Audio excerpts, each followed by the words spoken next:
You're ugly, but you're still her sister, so celebrate her wedding. The groom is your ex-fiancé, but don't worry about it. Oliver's spiteful voice, intent on mocking me, made me feel sick. If this were the old me, I would have been saddened and depressed by Oliver's belittling words. But I'm no longer someone who gets pushed around by him. Huh? I don't have a sister, remember? What? It was my turn to get back at Oliver, and I began to calmly plan my next move. My name is Hannah Smith, 28 years old. I've been dating Oliver Jones, who is a year older than me, for 4 years. I used to often see Oliver around our shared neighborhood at local stores. Oliver was loud when he talked, so I could hear him even from a distance. I never talked to him, but I knew about him one-sidedly. However, my first impression of Oliver wasn't good.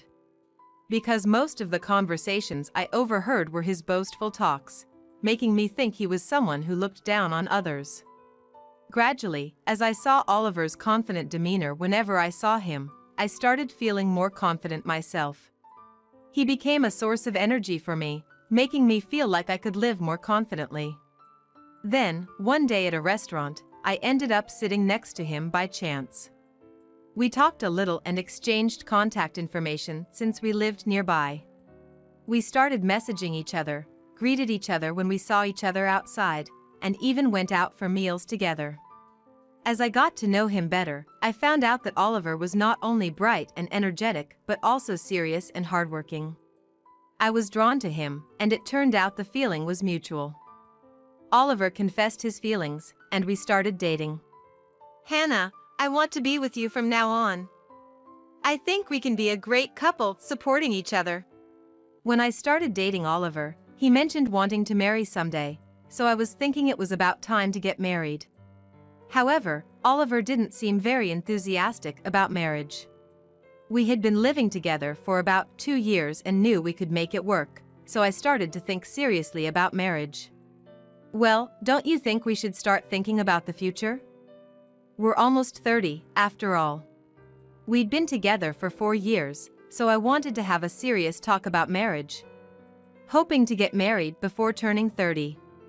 I mustered the courage to bring it up several times with Oliver. What's the rush? Let's talk about it some other time. But every time I tried to bring it up, Oliver was non-committal, always putting it off. I was getting anxious about our relationship going nowhere when one day, Oliver said he needed to talk. We sat facing each other in the living room. I thought he had finally decided to propose and listened nervously, but Oliver said something unexpected. Let's break up. I can't imagine a life married to you. What? I was shocked by his sudden talk of breaking up. But Oliver, looking exasperated at my reaction, pressed on. I'm just fed up with you. Plus, I hate being rushed into marriage. So let's just break up quickly. I couldn't help but respond emotionally. What?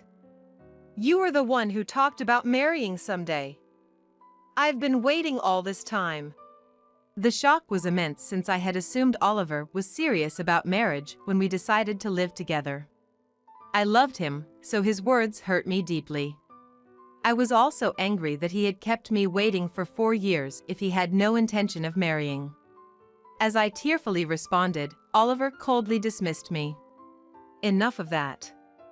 Just break up and get out of the house. You need to leave. He treated me as the bad one, looking annoyed at my surprise. His cold attitude made me sad, but I realized I couldn't do it anymore with him. His heart was no longer with me. And anything I said would be pointless. Fine, I understand. I'll move out soon. I managed to calm my feelings and decided to end the relationship. Since tomorrow is a day off, I was planning to prepare for moving out, but then Oliver said something unbelievable. What? You're still planning to stay here? We've broken up. Get out now. I told Oliver that it was impossible to leave today because I needed to prepare, but he wouldn't listen and seemed about to explode in anger. I was furious at how Oliver was being selfish and not considering my situation, but I didn't want to exhaust myself any further. "All right, I'll pack my things right now." "Seriously, you're such a hassle. You should have said that from the start." Despite the sadness I felt from Oliver's unhidden annoyance, I left the room to quickly pack my belongings. I didn't want to come back to this house ever again, and I knew Oliver wouldn't help me with my things. Fortunately, I didn't have many belongings, so I decided to take only what was absolutely necessary and leave. Thinking about the sudden breakup and what was to come, I felt like crying again but managed to hold back the tears and continued preparing. From another room, I could hear Oliver talking on the phone. His voice was loud. "Finally broke up with her. I can't wait to see you. Once she's gone, let's live together." Hearing this conversation, I realized Oliver had been cheating on me, which explained the abrupt breakup. I didn't know how long the affair had been going on, but knowing he cheated and hearing him badmouth me made me even sadder. With just the essentials, I left the house as if escaping. Afterward, I threw myself into work to distract myself from the sadness. I'm not good at handling stress, so I kept busy to avoid dwelling on the past. I chose a new place to live in an area where I was unlikely to run into Oliver, and at first, I was solely focused on getting used to living alone. Although I sometimes cried thinking about the past, I eventually adjusted and settled in. Then, I received a call from Oliver's number. After the breakup, I had deleted all his contact details and changed my own phone number and email. So I was surprised to see a familiar number. I didn't answer the call, wondering how Oliver knew my new contact information. I felt a bit scared at this moment and tried to convince myself it was just a coincidence. But then I thought, maybe he regrets breaking up with me. This idea gave me a bit of hope, so I decided that if he called again, I would answer the phone. The next day, Oliver called, so I answered. "Hello, what do you want?" I was nervous inside but tried to remain calm. Wondering why he would go to the trouble of finding my new contact details, I listened, but Oliver said something unexpected. "Hey, you must be struggling since we broke up, right? Thought I'd want to get back together?" Then, Oliver started the conversation by mocking and laughing at me. It seemed he had called just to ridicule me, assuming I was struggling after our breakup. Oliver knew I was emotionally vulnerable. During our relationship, he had always been considerate and supportive. But now he called me to harass me. I was saddened by his behavior, thinking he wanted to see me cry. Holding back tears, I said, "Is that all? Then I'm hanging up." I refused to let Oliver see me upset and quickly ended the call.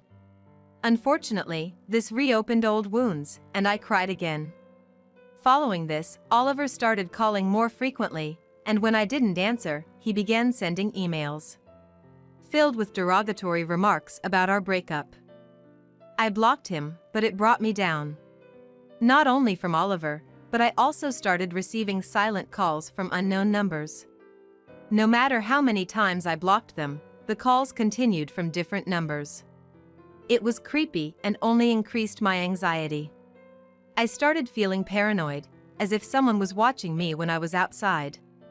I tried to convince myself it was all in my head, but I couldn't shake off the feeling, and it made me despise myself. As the days went on, I became sleepless from fear and anxiety, which began to affect my work, leading to a vicious cycle of illness and absence. Unfortunately, this led to causing trouble at work, taking more days off, and eventually being fired. The company I worked for was where I had started as a part-timer and worked my way up to a full-time position. After failing to secure a job post-community college, I juggled multiple part-time jobs, aiming for a full-time position. The president of this company was a woman named Isabella, a year younger than me. Isabella had started her own business while in college and, though still a small company, it was gradually growing. As a hard worker and a beautiful woman, she was someone I admired as a fellow woman. I respected Isabella and was overjoyed when she offered me a full-time position. Therefore, when she said she couldn't employ me any longer due to my mistakes and continuous absences, I couldn't say anything. We're still a small company, so we can't cover for you any further. I'll give you some severance pay, but I'm sorry, you'll have to leave. Recently, after receiving several reprimands for my mistakes, hearing these words made my blood run cold. Leaving here meant a tougher life ahead with no other job in sight. I wanted to make amends, but recalling my past failures, I resigned myself to the fact that it was impossible. I'm sorry for the trouble I've caused. I managed to say without breaking into tears and returned home, dazed. I had some savings and severance pay, but it wasn't much. I needed to find another job quickly, or I'd be in a precarious situation. Remembering how I had failed miserably in job hunting before, I felt nothing but anxiety about securing a proper job. This worry left me feeling so drained that I couldn't muster the energy to do anything, and the stress I had been carrying only made things worse. For days, I was just depressed at home, unable to do anything, with a growing sense of urgency and anxiety.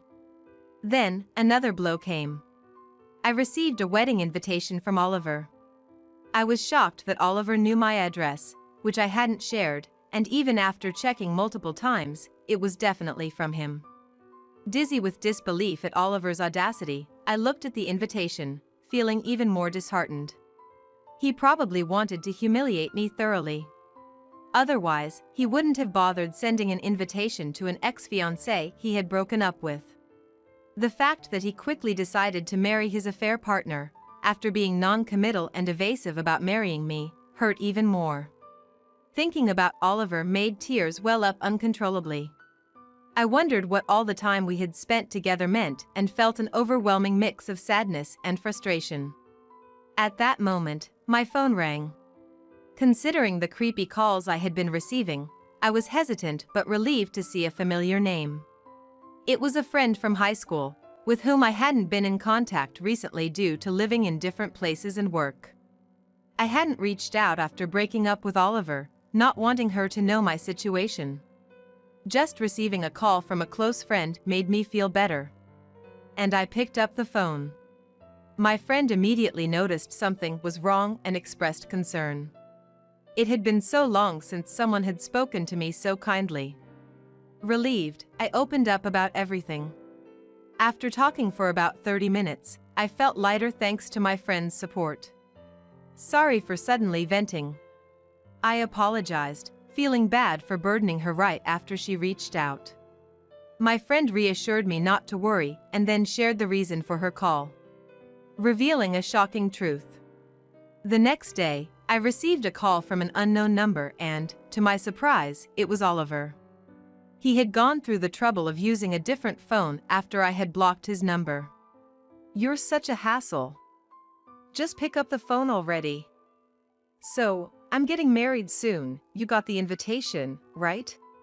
Oliver complained as soon as I answered and confirmed if I had received the invitation.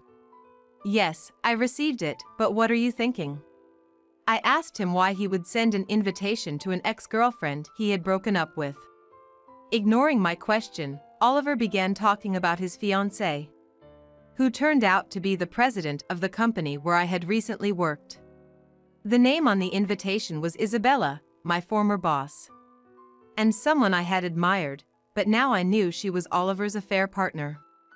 From Oliver's past conversations, it was likely that Isabella knew I was dating him.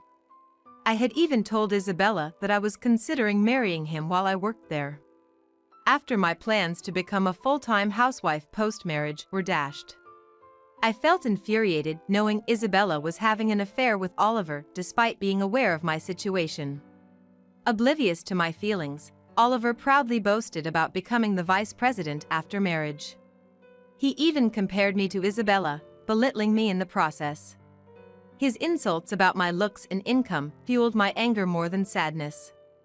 "I'll show you my big day. You may be ugly, but as a big sister, you should celebrate your sister's wedding. Don't mind that the groom is your ex-fiancé," Oliver said in a mocking tone. His attitude and intentions angered me, but his unexpected words left me perplexed.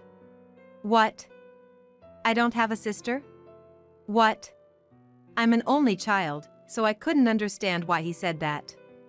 Thinking I was either bluffing or lying, Oliver responded with disbelief. Cut the lies. Just come to the wedding. Without waiting for my response, he selfishly ended the call. His self-centered nature was as evident as ever. Having already emotionally moved on from Oliver, I decided to take revenge at the unavoidable wedding. He might think he can corner me and laugh, but I was determined not to let that happen. I began preparing for the wedding day. The wedding, thanks to Isabella being a company president, was extravagant. Held in a luxury hotel, the venue was filled with friends, business associates, and executives, making the spacious hall seem crowded. The ceremony had already been conducted privately on another day, and today's gathering seemed primarily for their introduction as a couple. As the newlyweds greeted everyone, a video and photos from their wedding were shown on a screen, and the reception began. The ceremony was splendid, and the food was delicious. Although I planned revenge, I genuinely enjoyed the event. Meanwhile, the bride and groom approached me, smiling. As I opened my mouth to greet them, they started their taunts. Long time no see. Still looking as gloomy as ever. This place really doesn't suit you, Oliver remarked, blatantly insulting me. Isabella, without reprimanding Oliver, joined in. I got married first, sorry about that. Knowing my past plans to marry, she seemed to take pride in beating me to it, laughing at me triumphantly. When I learned Isabella was Oliver's affair partner, it all made sense why he knew my contact details and address. I had updated my information at the company, so she must have told Oliver, who then harassed me with silent calls. All the while, Isabella pretended to be concerned about my well-being, secretly mocking me. Oliver probably thought I still harbored feelings for him, which is why he was so eager to contact and harass me. But I never expected them to show such blatant malice at their wedding. Internally, I smirked, finding their overt hostility made my planned revenge easier. Seeing me silent, they continued to ridicule me. You are a nuisance at work, huh? No one to clean up your messes now, living a life of poverty, right? Oliver scrutinized me as if assessing my worth, taking pleasure in looking down on me. Did you find a job after that? It must be tough with your health issues, Hannah. But we had no choice but to let you go, sorry. Isabella added, clearly pleased that Oliver chose her and that my life was seemingly in shambles. In the past, I might have believed their harsh words, blaming myself and feeling inferior. But now, having gained confidence and moved past my self-doubt, I retorted confidently. Actually, I found a job right away. My work is going well, and my health has improved. There's nothing to worry about. Indeed, my job hunt post-resignation was surprisingly successful, unlike my previous experiences. Perhaps my assertive approach during interviews made the difference, as opposed to my anxious demeanor during student job hunts. Working in a supportive environment with kind colleagues, I no longer suffered health issues and was thriving at work. Their surprised faces at my calm response only boosted my spirit. I continued assertively. I never imagined you two were having an affair, but birds of a feather flock together, I guess. Initially, I was overcome with sadness, but gradually, anger towards Oliver for his infidelity, and towards Isabella for dating him despite knowing about me grew. I had planned to confront them, as I genuinely believed they deserved each other. Realizing Oliver's true nature, I felt fortunate to have parted ways. My confident smile must have thrown them off. What do you mean by being so arrogant? How rude! Surprised that I had actually talked back, both of them frowned, apparently not expecting me to respond in such a manner. Their frustration was palpable, almost reaching a point of aggression. At that moment, someone intervened between us. Calm down. You still lash out when things don't go your way.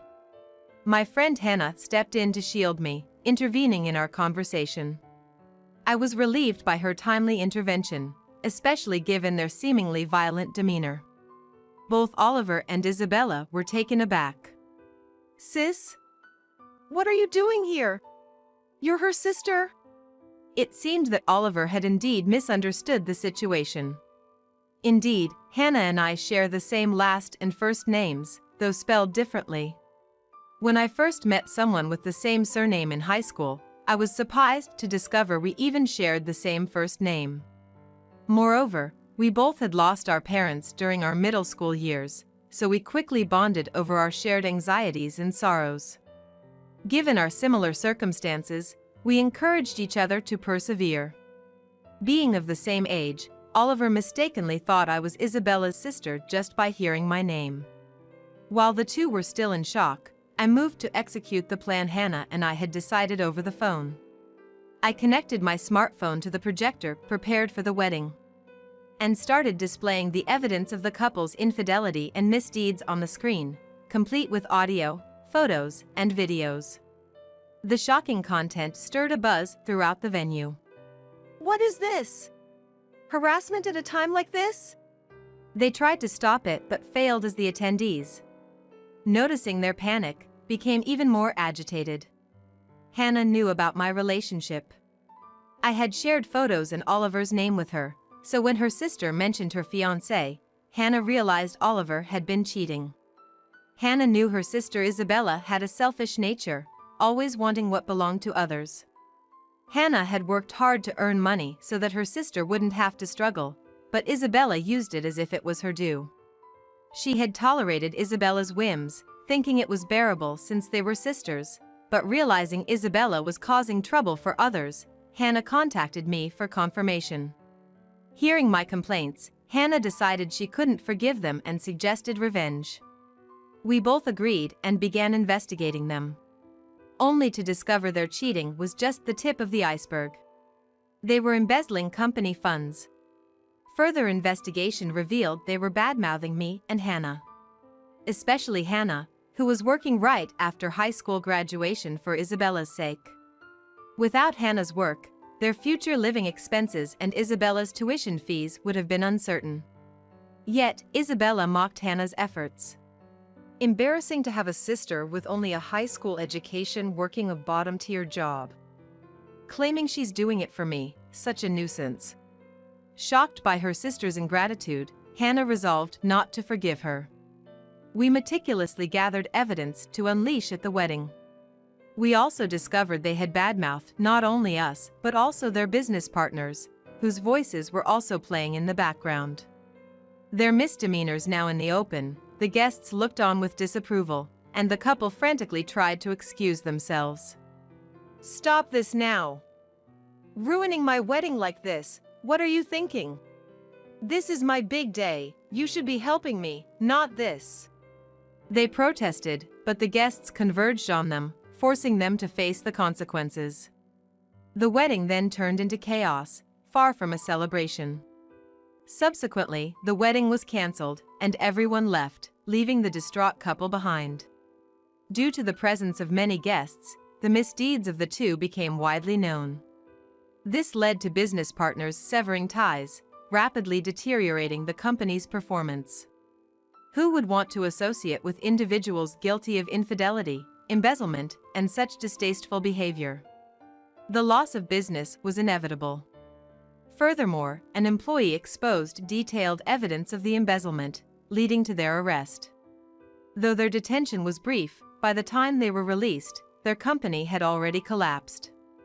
For the two who loved bragging about their income and titles, and enjoyed spending money, the outcome must be tough. They no longer have any allies, having ridiculed others for so long. They had to pay a hefty cancellation fee for the wedding that was halted midway and are now living in poverty. As for me, I'm currently sharing a room with Hannah and living a happy life. Hannah was worried about how depressed I became after breaking up with Oliver and losing my job. She suggested we live together so she could help me immediately if something happened. Thanks to her, I didn't become pessimistic, and now Hannah and I live together as if we are real sisters, peacefully and amicably. I cherish these tranquil days that I haven't experienced since losing my parents.